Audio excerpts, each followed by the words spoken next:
الحمد لله رب العالمين والصلاة والسلام على رسوله الكريم أما بعد فقد قال الله عز وجل بعد أعوذ بالله من الشيطان الرجيم بسم الله الرحمن الرحيم سبحان الذي أسرى بعبده ليلا من المسجد الحرام إلى المسجد الأقصى الذي باركنا حوله لنريه من آياتنا إنه هو السميع البصير۔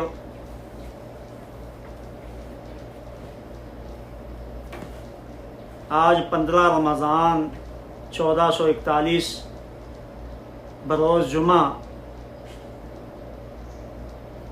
15ویں پارے کا خلاصہ انشاءاللہ ہم پیش کریں گے۔ اس پارے کے اندر سورہ اسراء یا بنی اسرائیل اور اس کے بعد پھر سورہ الکہف کا کچھ حصہ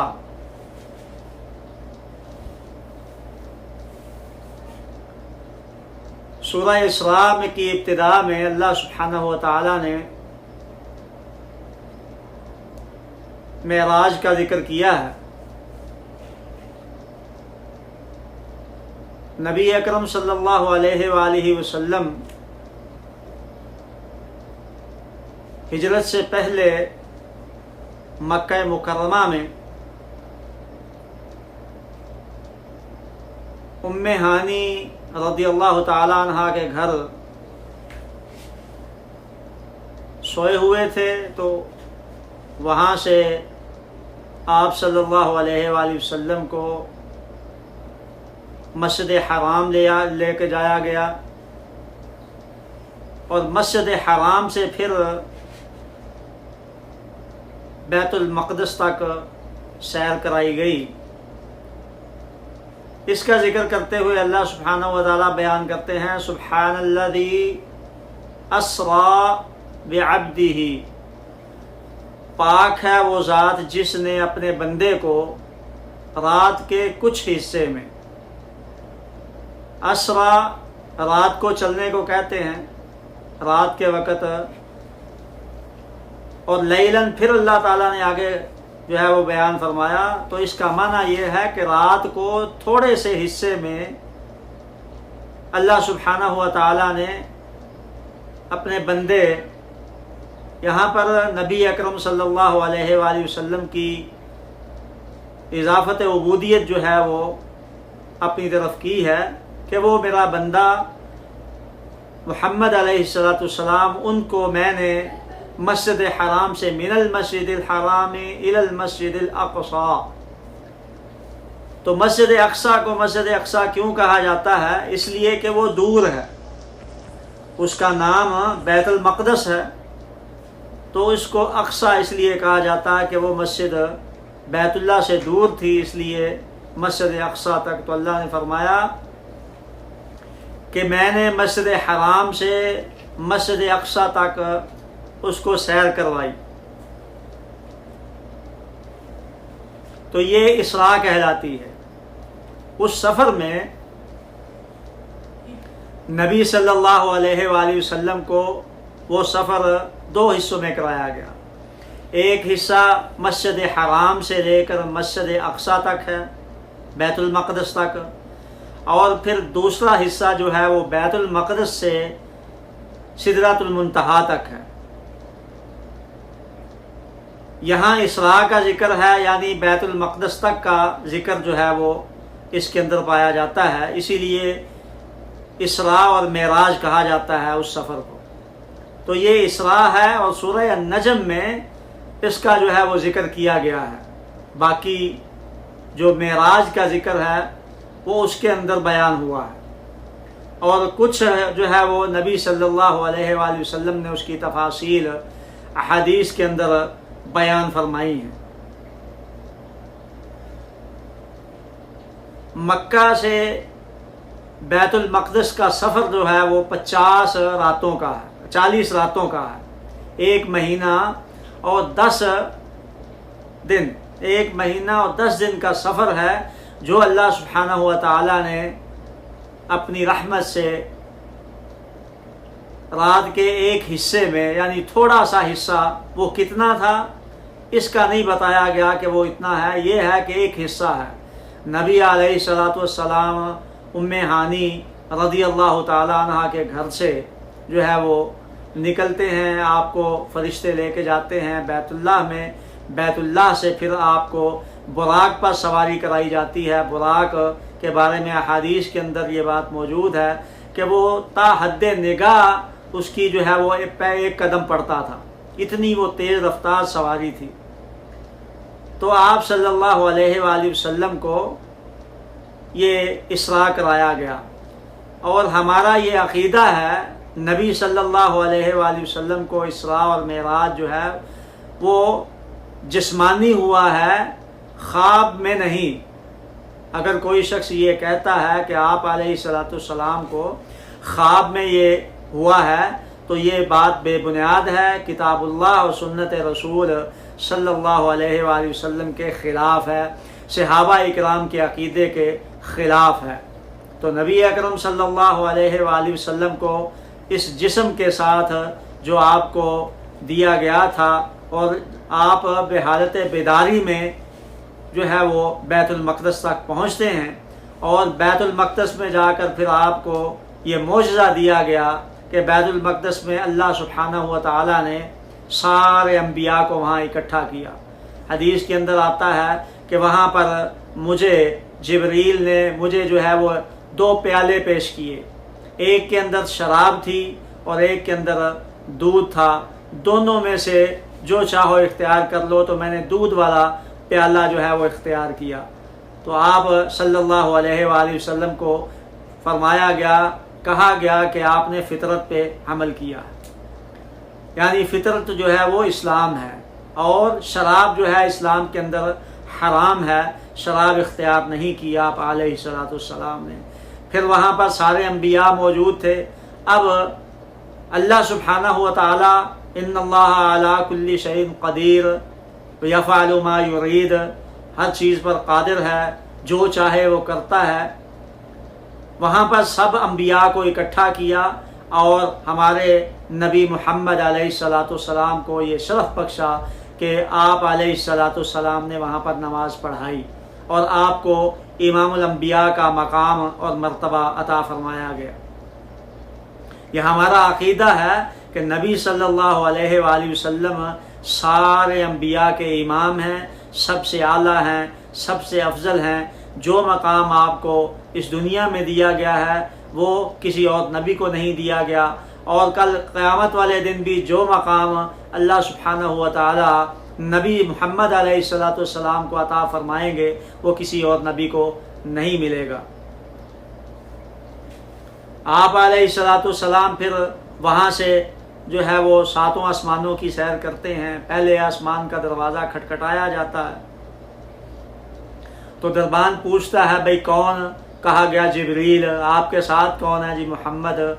آپ آئے ہو؟ دی بلایا گیا ہے۔ اس طرح پہلا آسمان کھلے کا دروازہ کھلا، دوسرے آسمان کا، تیسرے، چوتھے، 5ویں، 6، حتیٰ کہ 7ویں آسمان سے بھی اوپر نبی اکرم صلی اللہ علیہ وآلہ وسلم تشریف لے گئے سدرۃ المنتہا تک۔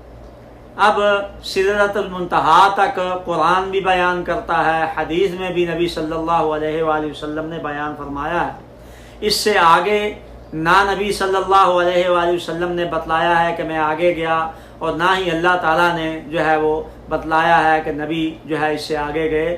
عند سدرۃ المنتہا، کہ سدرۃ المنتہا جو ہے اس کے پاس جو ہے نبی صلی اللہ علیہ وآلہ وسلم جو ہے وہ تشریف لے جاتے ہیں۔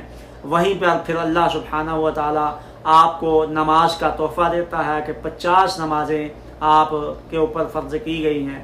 اس کے بعد پھر موسیٰ علیہ الصلوۃ والسلام کے بار بار کہنے پر جو ہے نبی صلی اللہ علیہ وآلہ وسلم نے گزارش کی اللہ سبحانہ و تعالیٰ سے، تو کم ہوتی گئی حتیٰ کہ 5 رہ گئی۔ تو اللہ سبحانہ و تعالیٰ نے جو ہے ابھی اور کم کروانے کی کوشش کر رہے تھے موسیٰ علیہ السلام، تو آپ نے فرمایا بھئی میں نہیں، اب اس سے کم جو ہے وہ میرے ذہن میں نہیں آتا کہ میں جاؤں۔ تو اللہ سبحانہ و تعالیٰ نے فرمایا لا یبدل القول لدی، میری بات جو ہے وہ بدلتی نہیں، نماز جو ہے وہ 5 پڑھو گے تو 50 کا ثواب میں دوں گا۔ لیکن افسوس کہ وہ اس وقت جو اللہ تعالیٰ نے تحفہ دیا تھا نماز کا، آج امت مسلمہ اس کو بھی چھوڑے ہوئے ہے۔ کوئی ایک پڑھتا ہے، کوئی دو پڑھتا ہے، کوئی تین پڑھتا ہے، کوئی چار پڑھ لیتا ہے، کبھی کوئی شخص جمعہ پڑھنے کے لیے بھی چلا جاتا ہے۔ تو بہرحال 5 نمازیں اللہ سبحانہ و تعالیٰ نے معراج کے موقع پر فرض کی تھی۔ اب نبی صلی اللہ علیہ وآلہ وسلم جب واپس مکہ جو ہے وہ تشریف لے آئے، صبح اٹھ کر آپ نے یہ واقعہ بیان کیا تو ابو جہل اینڈ کمپنی جو ہے وہ ماننے پہلے بھی نہیں مانتی تھی، اب بھی جو ہے وہ اس نے انکار کر دیا، بلکہ جا کر صحابہ کرام کو بھی، ابو بکر صدیق رضی اللہ تعالیٰ عنہ کو کہنے لگے بھئی بات سنو، اگر کوئی شخص یہ بات کہے کہ میں رات کے ایک حصے میں راتوں رات جو ہے میں یہاں سے بیت المقدس سے ہو کے آ گیا ہوں، مکہ سے گیا اور بیت المقدس اور وہاں سے واپس آ گیا ہوں، تو کیا مان لو گے؟ تو ابو بکر صدیق رضی اللہ تعالیٰ عنہ نے کہا بھئی یہ بات تو ماننے والی نہیں ہے، 40 راتوں کا سفر ہے، اتنا لمبا سفر ہے، 40 جانے کے 40 آنے کے، تو بہت جو ہے وہ لمبا سفر ہے، کیسے ہو سکتا ہے؟ تو انہوں نے کہا بھئی بات سنو، پھر جس کا تم کلمہ پڑھتے ہو وہ تمہارا جو یار ہے، جس کی تم جو ہے وہ گیت گاتے ہو، گن گاتے رہتے ہو ہر وقت، اس نے یہ بات کہی ہے۔ تو ابو بکر صدیق رضی اللہ تعالیٰ عنہ نے کہا اگر نبی علیہ الصلوۃ والسلام نے، محمد نے یہ بات کی ہے علیہ الصلوۃ والسلام نے، تو میں یہ اس کی تصدیق کرتا ہوں کہ وہ گئے ہیں اور وہاں سے راتوں رات واپس آئے ہیں، بلکہ میں اس سے بھی آگے اور جو ہے وہ جو کہیں وہ میں ان کی بات کی تصدیق کروں گا۔ تو اس لیے ابو بکر صدیق رضی اللہ تعالیٰ عنہ کو صدیق کا لقب عطا کر دیا گیا۔ پھر اس وقت احادیث کے اندر یہ بات موجود ہے، اس کی تفصیل، نبی صلی اللہ علیہ وآلہ وسلم سے مشرکین مکہ نے بیت المقدس کی کچھ نشانیاں پوچھی، تو اللہ سبحانہ و تعالیٰ حدیث کے اندر آتا ہے، اللہ سبحانہ و تعالیٰ نے سارے پردے جو تھے وہ جو حائل تھے وہ ختم کر دیے، آپ علیہ الصلوۃ والسلام دیکھ کر جو ہے وہ بتاتے رہتے کہ جو پوچھتے وہ آپ ان کو بتاتے رہتے تھے۔ تو یہ ایک معجزہ ہے۔ معجزہ پہلے بھی آپ کو بتایا جا چکا ہے کہ معجزہ وہ چیز ہے جو خارق عقل ہو، عقل میں نہ آتی ہو، عقل سے ماورا ہو، ایسا عمل، ایسی بات جو عقل تسلیم نہ کرے لیکن وہ صادر ہو چکا ہو۔ اور نبی کے ہاتھ پہ اگر ایسی خارق عقل کوئی بات صادر ہو جائے تو اس کو معجزہ کہا جاتا ہے، اور اگر کوئی خارق عادت کسی جو ہے وہ عام انسان کے ہاتھ پہ صادر ہو جائے تو اس کو کرامت کہا جاتا ہے۔ لیکن یہ بات یاد رکھیں کہ کرامت میں کسی ولی کا دخل نہیں کہ جب چاہے وہ صادر کر دے، جب چاہے کرامت دکھلا دے، اور معجزے کے اندر کسی نبی کا دخل نہیں کہ جب چاہے وہ نبی معجزہ صادر کر دے۔ تو اس طرح نبی اکرم صلی اللہ علیہ وآلہ وسلم کو یہ اسراء اور معراج کا سفر کروایا گیا۔ اللہ سبحانہ و تعالیٰ نے فرمایا سبحان الذی اسریٰ بعبدہ لیلا من المسجد الحرام الی المسجد الاقصی، آگے الذی بارکنا حولہ، جس میں ہم نے جو ہے وہ برکتیں اس کے ارد گرد رکھی ہیں۔ کیا برکتیں تھیں؟ انبیاء وہاں پر جو ہے وہ بہت آئے، وہاں پر ہی مدفون ہیں، تو یہ بابرکت علاقہ ہے، شام کو جو ہے وہ سارے کا سارا۔ اس کے بعد پھر اللہ سبحانہ و تعالیٰ نے اس کا سبب بیان کیا کہ کیوں، لِنُرِيَهُ مِنْ آیاتنا، تاکہ ہم اس اپنے نبی کو اپنی قدرت کی نشانیاں دکھائیں۔ اِنَّهُ هُوَ السَّمِيعُ الْبَصِيرُ، اللہ سبحانہ و تعالیٰ سننے والا اور خوب دیکھنے والا ہے۔ اس کے بعد پھر اللہ سبحانہ و تعالیٰ نے اسی سورہ اسراء کے اندر بنی اسرائیل کے اوپر 2 دفعہ جو ہے ان کے اوپر جو ان کی ذلت اور رسوائی ہوئی ہے اس کا ذکر کیا ہے۔ وَقَضَيْنَا إِلَىٰ بَنِي إِسْرَائِيلَ فِي الْكِتَابِ لَتُفْسِدُنَّ فِي الْأَرْضِ مَرَّتَيْنِ وَلَتَعْلُنَّ عُلُوًّا كَبِيرًا۔ تو یہاں پر اللہ تعالیٰ نے 2 چیزوں کا ذکر کیا ہے کہ تم 2 بار جو ہے زمین میں فساد کرو گے، اور دونوں بار جو ہے ذلیل و رسوا ہوگے، تم پر جو ہے وہ غیر غالب آ جائیں گے، مسلط ہو جائیں گے، تمہیں قتل کریں گے، تمہیں ماریں گے۔ تو یہ دونوں کا اللہ سبحانہ و تعالیٰ نے یہاں پر ذکر کیا ہے۔ ایک تو بخت نصر یا جالوت کے قتل کے بعد ہے، اور اس کے بعد جو ہے دوسری مرتبہ انہوں نے فساد برپا کیا بنی اسرائیل نے، تو وہ بادشاہ ٹیٹس جو تھا اس نے آ کے ان کا تخت و تاراج کیا، ان کو مارا، قتل کیا۔ تو یہ دونوں دفعہ اللہ سبحانہ و تعالیٰ نے ان کو سزا دی۔ اور اللہ سبحانہ و تعالیٰ نے فرمایا ان عدتم عدنا، اگر پھر تم ایسا کام کرو گے، ایسا عمل کرو گے، فساد اور خرابییں، تو پھر جو ہے وہ ہماری سزا بھی دوبارہ آ جائے گی۔ تو یہ اللہ سبحانہ و تعالیٰ نے اس کا بھی جو ہے وہ یہاں پر ذکر کیا ہے۔ اسی طرح اللہ سبحانہ و تعالیٰ نے والدین کی اطاعت کا ذکر کیا ہے کہ والدین کی اطاعت ضروری ہے، ان کو جو ہے وہ کوئی ڈانٹ ڈپٹ نہ کرو۔ اللہ سبحانہ و تعالیٰ نے فرمایا وَقَضَىٰ رَبُّكَ أَلَّا تَعْبُدُوا إِلَّا إِيَّاهُ، اپنی عبادت کے ساتھ والدین کا ذکر کیا۔ پہلے فیصلہ جو ہے اللہ نے جو ہے وہ سنایا کہ بھئی اللہ کا یہ فیصلہ ہے کہ اللہ کے علاوہ کسی اور کی عبادت نہیں کرنی، اللہ کے علاوہ کسی غیر کی عبادت نہیں کرنی۔ اور اس کے بعد جو اہم چیز یہاں پر بیان فرمائی وہ ہے والدین کی اطاعت، والدین کے ساتھ حسن سلوک۔ وَبِالْوَالِدَيْنِ إِحْسَانًا، اور والدین کے ساتھ حسن سلوک کرو۔ اِمَّا يَبْلُغَنَّ عِندَكَ الْكِبَرَ أَحَدُهُمَا أَوْ كِلَاهُمَا، اگر تمہاری زندگی میں ان دونوں میں سے ایک یا دونوں بوڑھے ہو جائیں تو پھر فَلَا تَقُل لَّهُمَا أُفٍّ وَلَا تَنْهَرْهُمَا، ان کو اف کا لفظ بھی نہ کہو، ان کی ڈانٹ ڈپٹ نہ کرو۔ وَقُل لَّهُمَا قَوْلًا كَرِيمًا، اور ان کو اچھی بات ادب سے احترام سے ان کے ساتھ جو ہے وہ بات چیت کرو۔ وَاخْفِضْ لَهُمَا جَنَاحَ الذُّلِّ مِنَ الرَّحْمَةِ، اور تواضع ان کے سامنے کرتے رہو اور جو ہے وہ محبت کے ساتھ ان سے پیش آؤ۔ وَقُلْ رَبِّ ارْحَمْهُمَا كَمَا رَبَّيَانِي صَغِيرًا، اور ان دونوں کے لیے دعا یہ کیا کرو اے اللہ جس طرح انہوں نے بچپن کے اندر مجھ پر رحم کیا تھا، مجھ پر ترس کھایا تھا، اے اللہ آج ان دونوں پر تو رحم کر۔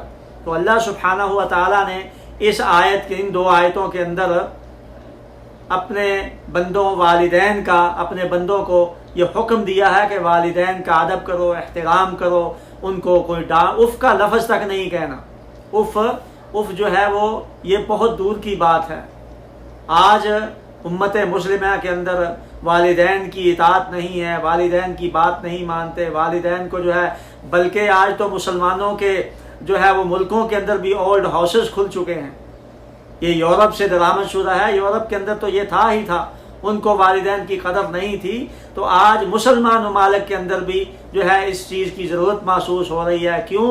اس لیے کہ اولاد دین کے علم سے بے بہرا ہے، اس کو علم نہیں ہے کہ والدین کا کیا جو ہے اللہ کے ہاں مقام ہے، والدین کے ساتھ کیا سلوک کرنا چاہیے۔ تو اس لیے اولڈ ہاؤسز اب جو ہے وہ مسلمان ممالک کے اندر بھی کھلنا شروع ہو چکے ہیں، کھلے ہوئے ہیں، اور والدین کو ان کی خدمت کرنے کی بجائے وہ جا کر ان کو اولڈ ہاؤس میں جمع کروا دیتے ہیں۔ نبی اکرم صلی اللہ علیہ وآلہ وسلم نے فرمایا، جب کسی شخص نے پوچھا کہ میرے اقرباء میں سے، میرے رشتہ داروں میں سے کون جو ہے وہ میری حسن سلوک کا زیادہ جو ہے وہ مستحق ہے، تو آپ صلی اللہ علیہ وآلہ وسلم نے فرمایا امک، تیری ماں۔ پھر اس نے پوچھا پھر کون؟ پھر کہا تیری ماں۔ پھر جو ہے وہ تیسری دفعہ اس نے پوچھا تو پھر نبی صلی اللہ علیہ وآلہ وسلم نے فرمایا تیری ماں۔ اور پھر اس نے پوچھا تو پھر فرمایا، چوتھی دفعہ جا کر، یعنی 75% جو ہے وہ ماں کو حق دیا کہ ماں کی خدمت کرو، اور جا کر چوتھے نمبر پر جا کر پھر فرمایا کہ تیرا والد جو ہے وہ اس کا مستحق ہے۔ تو اس لیے ہمیں اس حدیث کو بھی سمجھنا چاہیے۔ پھر نبی اکرم صلی اللہ علیہ وسلم نے فرمایا کہ باپ جو ہے وہ تیری جنت کا ایک دروازہ ہے، تو دیکھو تم جو ہے وہ اس دروازے کو کھلا رکھتے ہو کہ بند کر لیتے ہو۔ تو والدین کی خدمت کر کے جنت کو کمانے کی کوشش کرنی چاہیے۔ اسی طرح نبی صلی اللہ علیہ وآلہ وسلم نے یہ بھی فرمایا کہ جنت جو ہے وہ ماں کے قدموں کے نیچے ہے۔ اس کا معنی یہ نہیں ہے کہ قدموں کے نیچے جنت آ گئی ہے، اس کا معنی یہ ہے کہ ماں کی خدمت کر کے جنت کو کما لو۔ تو یہاں پر اللہ سبحانہ و تعالیٰ نے اس کا بھی ذکر فرمایا ہے۔ اسی طرح اللہ سبحانہ و تعالیٰ نے نبی اکرم صلی اللہ علیہ وآلہ وسلم کے لیے خاص کر کے تہجد کا ذکر کیا ہے کہ بھئی تہجد جو ہے وہ پڑھا کرو۔ اسی لیے علماء کرام کہتے ہیں کہ نبی صلی اللہ علیہ وآلہ وسلم کے لیے جو تہجد کی نماز تھی یہ فرض تھی، اور پھر نبی صلی اللہ علیہ وسلم کا یہ جو ہے وہ معمول تھا کہ اگر آپ ایک عمل کرتے تو اس پر مداومت کرتے، ہمیشگی کرتے، اس کو بھی چھوڑتے نہیں تھے۔ اللہ تعالیٰ نے قرآن مجید میں اس چیز کا حکم دیتے ہوئے کہا اقیم الصلاۃ لدلوک الشمس الی غسق اللیل وقرآن الفجر ان قرآن الفجر کان مشہودا ومن اللیل فتہجد بہ نافلۃ لک، تو تہجد پڑھا کرو۔ اور پھر فرمایا عسیٰ ان یبعثک ربک مقاما محمودا، اللہ سبحانہ و تعالیٰ تجھے کل قیامت کے دن مقام محمود عطا فرمائے گا۔ اور آپ صلی اللہ علیہ وآلہ وسلم نے بھی حدیث کے اندر اس بات کا تذکرہ ملتا ہے کہ فرمایا جب اذان ہو جائے تو جس طرح مؤذن کہتا ہے وہی اس کا جواب دو، الا حی علی الفلاح حی علی الصلاح جو ہے وہ اس کو لا حول ولا قوت الا باللہ پڑھو، اور اس کے بعد جو ہے وہ درود پڑھو، اور درود کرنے کے بعد جو ہے وہ میرے لیے یہ دعا کیا کرو، میرے لیے وہ وسیلہ مانگا کرو، ثم صلوا لی الوسیلہ، میرے لیے وسیلہ طلب کرو اللہ سے۔ تو وہاں پر فرمایا وابعثہ مقاما محمودا الذی وعدتہ، یہ اس دعا کے اندر ہے کہ پھر جو ہے وہ میرے لیے جو وسیلہ ہے وہ طلب کیا کرو اللہ سے۔ وہ کیا ہے؟ فرمایا کہ وہ ایک ایسا مقام ہے جو کل اللہ تعالیٰ نے صرف ایک شخص کو دینا ہے، اور مجھے امید ہے کہ وہ مجھے ہی ملے گا، کسی اور کو نہیں ہے۔ اسی طرح سورہ بنی اسرائیل کے اندر اللہ سبحانہ و تعالیٰ نے اہل مکہ کا، مشرکین کا ذکر کیا ہے کہ انہوں نے جو ہے وہ کچھ معجزات کا مطالبہ کیا، جیسا پہلے ہم عرض کر چکے ہیں کہ معجزہ جو ہے وہ نبی کے اختیار میں نہیں ہے، جب چاہے اللہ سبحانہ و تعالیٰ جو ہے اس کو صادر کر دیتا ہے نبی کے ہاتھ پر۔ تو انہوں نے مطالبہ کیا، اللہ تعالیٰ نے فرمایا وَقَالُوا لَن نُؤْمِنَ لَكَ حَتَّى تَفْجُرَ لَنَا مِنَ الْأَرْضِ يَنبُوعًا، انہوں نے یہ بات کہی کہ بھئی اس وقت تک ہم تیری بات نہیں مانیں گے، تجھ پر ایمان نہیں لائیں گے جب تک تو زمین سے کوئی چشمے جو ہے، یہ مکہ جو ہے اس کے اندر چشمے نہیں ہیں، مکہ جو ہے سبز و شاداب علاقہ نہیں ہے، چشمے والا نہیں ہے، تو یہاں سے کوئی چشمہ جو ہے وہ نکال دو۔ او تکون لک جنت من نخیل وعنب فتفجر الانہار خلالها تفجیرا، یا پھر تمہارے کوئی باغ ایسا ہو اس میں سے درمیان سے جو ہے وہ نیچے سے نہریں چل رہی ہوں، وہ ہمیں دکھا دو۔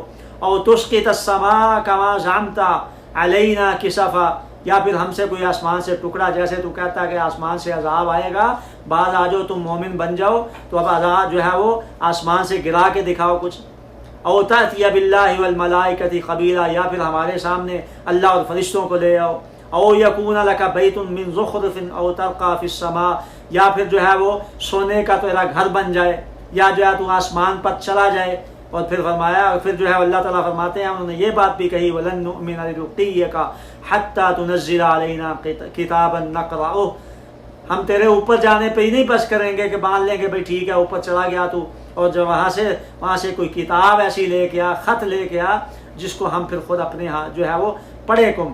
تو سبحانہ، تو اللہ تعالیٰ نے فرمایا ان کو یہ بات کہو میں جو ہے وہ ایک انسان ہوں، قل کہہ دو سبحان ربی، میرا رب پاک ہے، حل کنت الا بشر رسولا، میں تو صرف اپنے اللہ کا بھیجا ہوا رسول ہوں اور بشر ہوں۔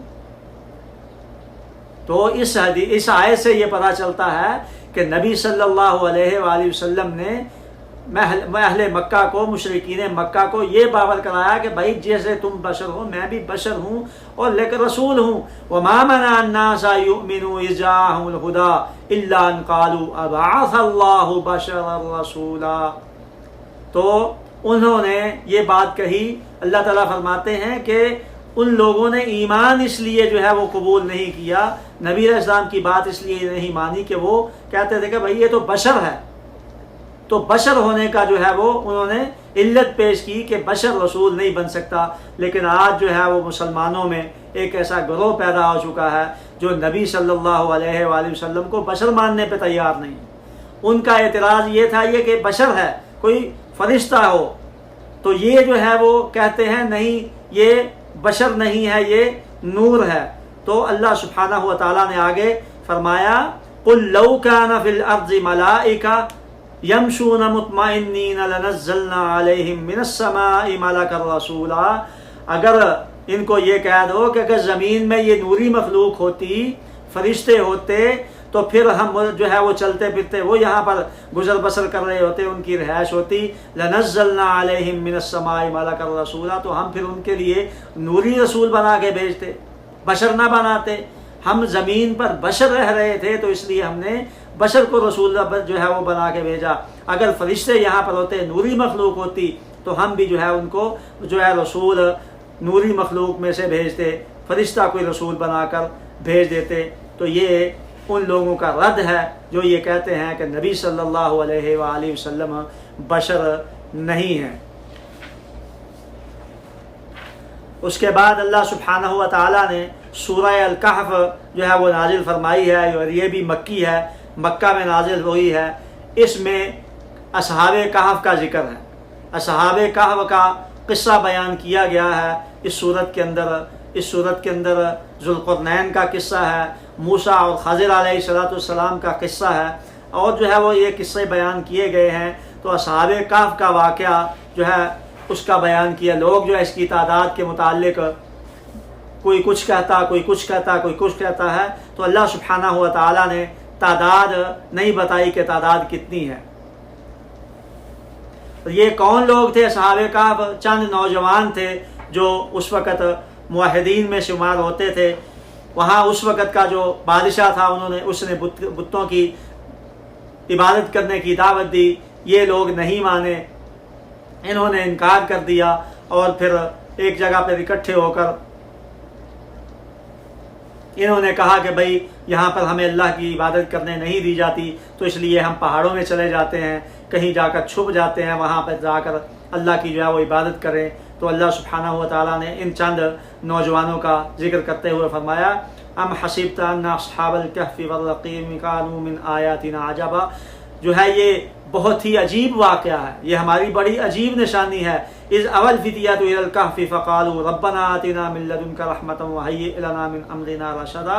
جب وہ غار میں آ گئے، کہف جو ہے وہ غار کو بولا جاتا ہے، پہاڑوں کے اندر غار، تو وہ غار میں چلے گئے اور اللہ سے جو ہے وہ دعا فرمائی کہ اللہ ہمارے معاملے کو آسانی دے دے، آسانی فرما ہمارے معاملے میں، اور یہ لوگ جو ہمیں اس بات کی دعوت دے رہے ہیں کہ شرک کریں، ہم شرک سے بچنا چاہتے ہیں، تیری توحید پر ہیں۔ تو اللہ سبحانہ و تعالیٰ کہتے ہیں کہ ہم نے کئی سال جو ہے ان کو موت دے دی، ہم نے کئی سال جو ہے وہ ان کو موت دیے دی۔ تو وہ ثلاثہ میں اللہ تعالیٰ نے کہا کہ 309 سال تک وہ سوتے رہے۔ وہ کتنے تھے؟ کوئی 6 کہتا ہے، کوئی 7 کہتا ہے، کوئی کتنے کہتا ہے۔ تو اللہ تعالیٰ نے اس کی جو ہے وہ بھی تعداد بیان نہیں فرمائی، لوگوں کی جو باتیں ہیں وہ یہاں پر ذکر کی ہے۔ تو اللہ تعالیٰ نے فرمایا سَيَقُولُونَ ثَلَاثَةٌ رَابِعُهُمْ كَلْبُهُمْ، 3 نوجوان تھے اور چوتھا کتا تھا، اور کچھ کہتے ہیں جی خمسۃ سادسہم کلبہم، 5 ہیں، چھٹا کتا ہے۔ یہ ساری اٹکل پچو ہیں جو ہے وہ خود اپنی جو ہے وہ باتیں بنا رہے ہیں۔ وَيَقُولُونَ سَبْعَةٌ وَثَامِنُهُمْ كَلْبُهُمْ، کوئی کہتا ہے جی 7 ہے، 8واں کتا ہے۔ تو اللہ تعالیٰ نے فرمایا قُلْ رَبِّي أَعْلَمُ بِعِدَّتِهِم مَّا يَعْلَمُهُمْ إِلَّا قَلِيلٌ، تو ان کو کہہ دو کہ ان کی تعداد جو ہے میرے اللہ کے علم میں ہے، میرے اللہ کے علم میں ہے۔ تو اب یہاں پر جو تعداد ہے وہ اللہ نے بیان نہیں کی ہے، تو اب کسی حدیث کے اندر، صحیح حدیث کے اندر بھی اس بات کا ذکر نہیں ملتا کہ ان کی تعداد کتنی ہے۔ تو ہمیں بھی خاموشی اختیار کر لینی چاہیے۔ چند نوجوان تھے، تو تھوڑے سے نوجوان تھے جو اللہ تعالیٰ کے حکم سے وہاں پر چلے گئے، ان کو اللہ سبحانہ و تعالیٰ نے نیند دے دی اور وہ وہاں پر سوئے رہے۔ اور پھر یہاں پر کچھ لوگ یہ بھی کہتے ہیں کہ جی کتا بھی جو ہے وہ جنتی ہوگا۔ بھائی اس کی دلیل کیا ہے؟ جی قرآن مجید میں ذکر ہوا، ان کے ساتھ جنت میں جائے گا۔ اللہ سبحانہ و تعالیٰ نے کتے کا ذکر کرتے ہوئے کہا ہے کہ وہ اس لیے تھا وہاں پر تاکہ وہاں پہ لوگ اندر داخل نہ ہو سکے، لوگوں کو بھگانے کے لیے تھا، نہ کہ کتا جو ہے وہ جنت میں داخل۔ کتا جنت میں داخل نہیں ہوگا کیونکہ وہ نجس ہے۔ اور اگر یہی بات، یہی دلیل پکڑ لی جائے کہ قرآن مجید میں کتے کا ذکر ہے، تو پھر خنزیر کا بھی ذکر ہے، اور بھی جو ہے وہ کوے کا بھی ذکر ہے، اور بھی جانوروں کا ذکر ہے۔ تو یہ ساری چیزیں ذکر ہونے سے جو ہے وہ اس بات کی دلیل نہیں بن جاتی کہ وہ جنتی ہوگا، جنت میں جائے گا۔ تو اللہ سبحانہ و تعالیٰ کہتے ہیں وَلَبِثُوا فِي كَهْفِهِمْ 300 سِنِينَ وَازْدَادُوا 9، وہ 309 سال رہے، 309 سال۔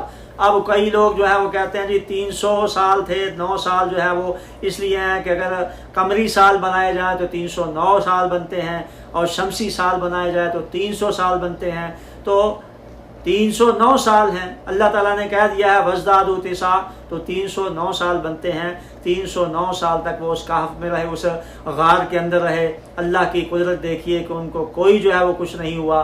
پھر اس کے بعد اللہ نے ان کو زندہ کیا، وہ وہاں سے ایک کو بھیجا کہ بھائی جاؤ کہ جا کے حالات کو دیکھو، کھانا لانے کے لیے، کھانا جو ہے وہ کوئی اچھا لے کے آنا اور حلال کھانا لے کے آنا۔ تو جب وہاں پہ وہ پہنچے کھانا لینے کے لیے تو پھر ان کو جو ہے وہ پکڑ لیا گیا۔ اور اس کے بعد پھر یہاں پر ایک اور چیز جو ہے وہ کچھ لوگ اس بات کی دلیل پکڑتے ہیں کہ جی انہوں نے اس کے اوپر مسجد بنانے کا کہہ دیا تھا، تو اب یادگار جو ہے وہ بنا دی گئی۔ اب یادگار جو ہے وہ ہونی چاہیے، ولیوں کی یادگار ہونی چاہیے۔ دیکھیے قرآن مجید میں اس بات کا جو ہے وہ ذکر ہے۔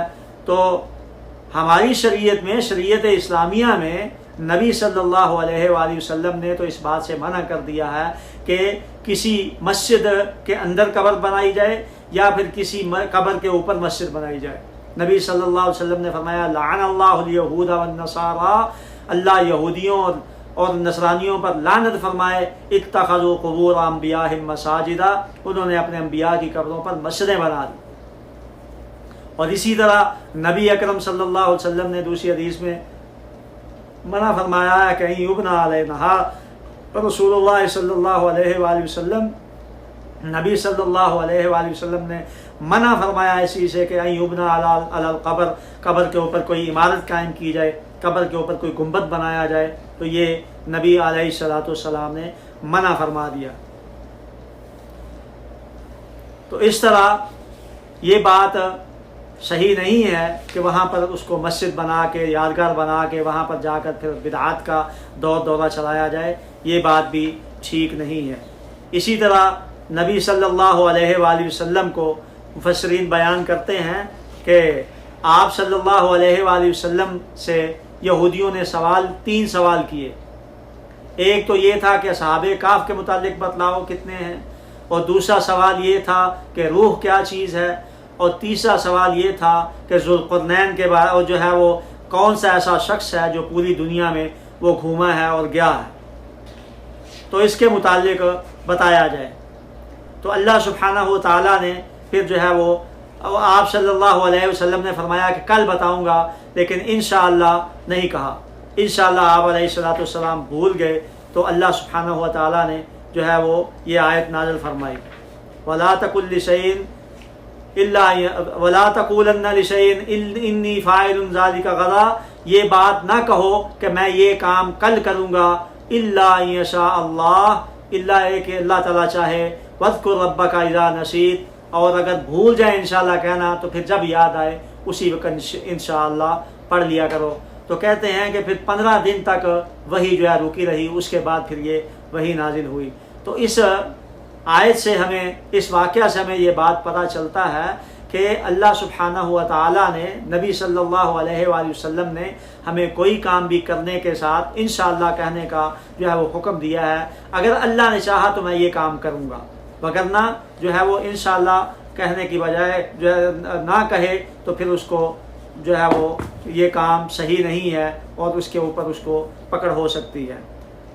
تو اللہ سبحانہ و تعالیٰ اس کے بعد اس سپارے کے آخر میں موسیٰ علیہ الصلوۃ والسلام اور خضر علیہ الصلوۃ والسلام کا جو ہے وہ قصہ بیان کر رہے ہیں، ان کا پورا مکمل طور پر جو واقعہ ہے وہ بیان کر رہے ہیں۔ انشاءاللہ العزیز وہ ہم کل بیان کریں گے 16ویں پارے میں، کیونکہ اکثر حصہ جو ہے اس قصے کا، اس واقعے کا وہ 16ویں پارے میں چلتا ہے، تو اس لیے ہم اس کو ابتدا سے ہی کل بیان کریں گے۔ اللہ سبحانہ و تعالی ہمیں عمل کرنے کی توفیق عطا فرمائے۔ والسلام علیکم ورحمۃ اللہ وبرکاتہ۔